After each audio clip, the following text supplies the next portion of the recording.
You wanna know who I am? Folks call me the Bone Man, ain't my real name, but it's the one that stuck. Tonight on Requiem Radio, there's a song folks in these mountains have been singing since before anybody wrote it down.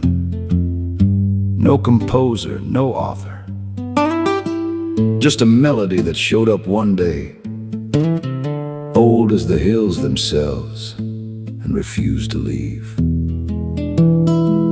They call it Shady Grove. Good old Shady Grove. Sweet song, pretty song, the kind grandmothers hum while they shell lady peas on the porch, the kind that sounds like home. But that melody sits in a key that don't quite resolve, ends without really ending, just hangs there waiting.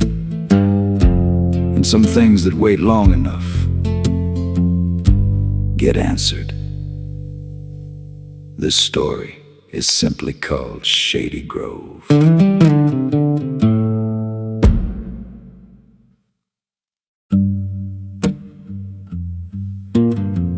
Nella Codille was gone 3 days before her mother stopped calling her name into the dark. By the second night, the hollow had organized itself the way hollows do. Men with lanterns fanning out across the ridge, dogs working the creek bank, until they came back whimpering and wouldn't come out for food or coaxing. The third morning, the sheriff found nothing. Everyone understood from the set of his face when he came back down that he had stopped expecting to. She came home just before dark on the fourth day, walking up the road from the direction of Setter's Gap, 6 miles of ridge country. No reason for a 19-year-old girl to be anywhere near it. She was wearing the same clothes she'd left in, the green flannel shirt, the jeans with the frayed left knee, and they were clean. 3 days in the hills and the girl's clothes were clean. Her hair was combed. She walked without hurrying, the way a person walks when they already know they've arrived. Her mother held her for a long time. Nella let herself be held. She stood inside the embrace the way a coat stands on a hook, present, upright, occupying the right shape, but not warm in any way that counted. The doctor came and found nothing wrong. She said she didn't remember where she'd been, said it without distress. Not lost, just absence, the space where something used to be that didn't trouble her anymore. The animals were the first real sign. The cats vanished the morning after Nella came home. The chickens stopped laying and pressed themselves against the wire. Whenever she came near the yard, every dog within earshot barked when she stepped outside, and stopped only when she went back in. Her mother noticed the humming in the second week, low enough that you had to be in the next room to catch it. Her mind kept reaching for something familiar, the lean of an old mountain tune, something that should have been Shady Grove, but it wasn't. Close the way a face in a dream is close, the proportions almost right, and the wrongness living in the almost. One extra beat somewhere in the middle that the ear kept smoothing over the way the eye corrects a crooked picture frame. And then one day you look straight at it and your stomach drops. The soil was warm by the third week. January, her knees in the garden dirt, and the dirt warm under her hands the way soil gets in July. She pressed both palms flat and it pushed back against her skin like something breathing. She went inside and did not go back. The night it stopped pretending was a Tuesday in February. Cold, clear sky, the kind of dark that has weight to it.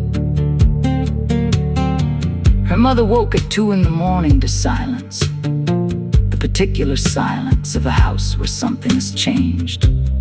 The humming was gone. She got up, walked down the hall, pushed open the door. The bed was empty, the window was open. The cold came through it, steady and indifferent. She went to the window and looked out. Nella stood at the edge of the garden in her bare feet, face turned up toward the ridge. The soil beneath her was steaming, rising in slow white coils around her legs. The frost melted away in a wide circle. And at the center of that circle, Nella stood with her hands open at her sides and her eyes white as soap. Not rolled back, white all the way through. And from her open mouth came the song, not humming now, full-throated and clear, and in no human scale. The notes bent where no note should bend. The ground pulsed with it. The warm soil breathed with it. And something underneath, something very far down, but also somehow very close, was breathing back. Her mother stood at that window and understood that the thing she had been trying not to know was simply true. Whatever came back from Setter's Gap had been courteous while it settled in, had learned the daughter well enough to pass, but it was done with that now. It had taken root. It had been in the ground since before the mountain had a name, and it would be in the ground long after every house in this hollow had gone back to rot. What stood in the garden with white eyes was just its newest door, left open, breathing, ready for whatever wanted to walk through.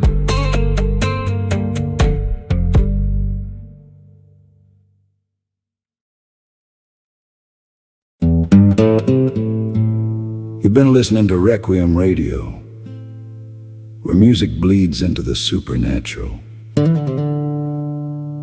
And that was Shady Grove.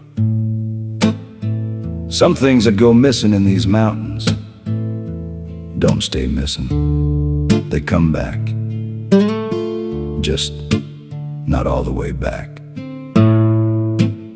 And that song, that sweet, pretty grandmother song, it don't resolve, never has, because it ain't finished yet. Ain't gonna be no more tonight. Y'all rest easy, and don't let the dark drive you home.